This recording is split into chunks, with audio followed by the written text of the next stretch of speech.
Monsieur le Président, chers collègues, la transition écologique et la protection de l'environnement sont des sujets majeurs de ce XXIe siècle suite à la perte importante de biodiversité. Ce rapport ne présente pas d'innovation majeure, mais la politique régionale présente des incohérences dans un contexte de changement climatique. Nous savons tous que la déforestation est un facteur majeur entraînant la disparition des habitats naturels de plusieurs espèces animales et végétales.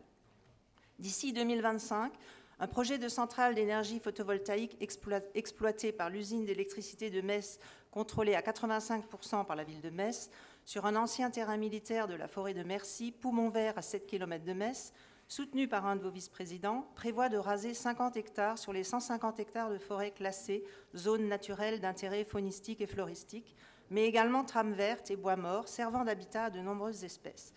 Metz Métropole est en contradiction avec sa politique écologique et avec celle de la région, sachant que de nombreuses zones déjà artificialisées comme des parkings ou des toits d'hypermarchés ne sont pas encore pourvues de panneaux photovoltaïques. Ces installations ne doivent en aucun cas se faire au détriment des terres agricoles ou des forêts qui ont toute leur place dans le cycle de l'eau et la régulation du climat. Concernant l'éolien, la promulgation du plan pluriannuel de l'énergie en avril 2020 prévoit de passer de 8 000 à 16 000 le nombre de mâts éoliens installés d'ici 2025. Le Grand Est en compte 1846 actuellement. Ces éoliennes incarnent le symbole de la transition écologique et pourtant elles sont fabriquées avec des matières polluantes et non recyclables. Les terres rares provenant de Chine, servant à la fabrication des aimants, les pales responsables de la déforestation amazonienne et posent le problème de l'impossible recyclage de la fibre de carbone, les socles de 400 à 600 mètres cubes de béton sur une ossature en fer de 50 tonnes qui resteront enterrés pour longtemps.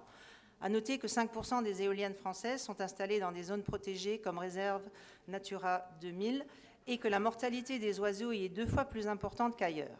De surcroît, les éoliennes ne produisent que lorsqu'il y a du vent et il faut les coupler avec des centrales à gaz ou pire à charbon.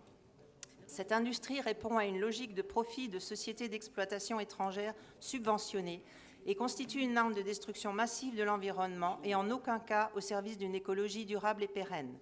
Nous constatons cependant que malgré ce triste bilan, la région continue à soutenir l'éolien.